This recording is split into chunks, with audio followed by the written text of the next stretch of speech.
дар қасри миллат масоили ҳамкории Тоҷикистону Қирғизистон дар мулоқоти хосаи сарони давлатҳо ва бо иштироки ҳайатҳои расмӣ баррасӣ гардид. Уважаемый Владимир Гурбанович, приветствую вас в Таджикистане, наши новые встречи. Отрадно, что наши отношения находятся на подъеме. Мы сняли все вопросы по делимитации границы, активно продвигается работы по демаркации, успешно развивается торгово-экономические и культурно-гуманитарные связи. Наши страны тесно взаимодействуют в сфере безопасности. И готов обсудить с вами состояние, перспективы наших взаимоотношений, а также международные и региональные вопросы. Еще раз добро пожаловать в Таджикистан. Желаю вам приятного пребывания в нашей стране. Спасибо, уважаемый Эммануил Шарифович, за ваши теплые слова приветствия.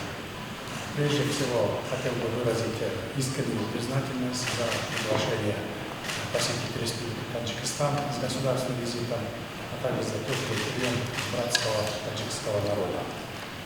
Особо отмечу успешное завершение процесса делимитации кыргызско-таджикской государственной границы, что стало решающим фактором для безопасности страны не только в наших странах, но и в целом в регионе.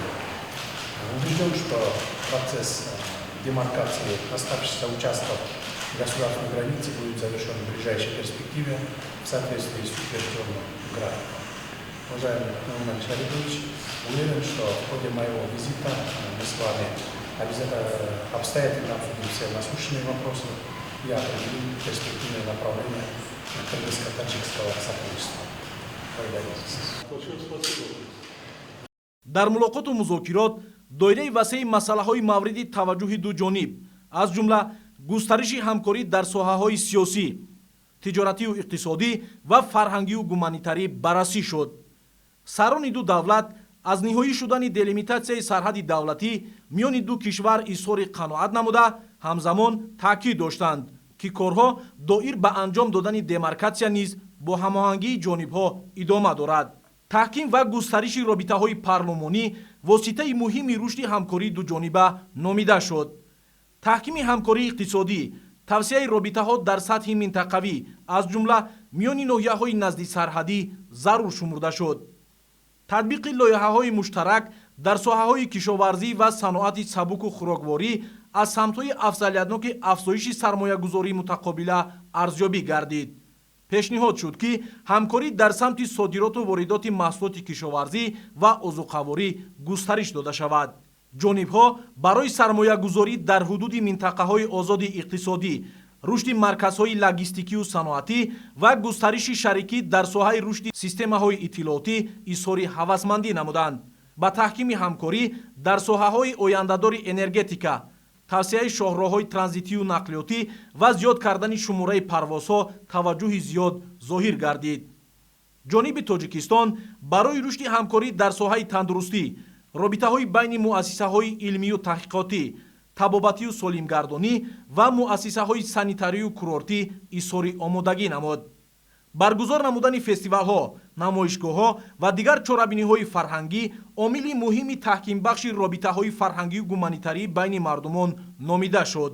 мубориза бо терроризм, экстремизм, тунгароии динӣ, қочоқи маводи мухаддир, киберҷинояткорӣ ва дигар зуҳуроти ҷиноятҳои муташаккили фаромилӣ дар маркази таваҷҷӯҳ қарор гирифт.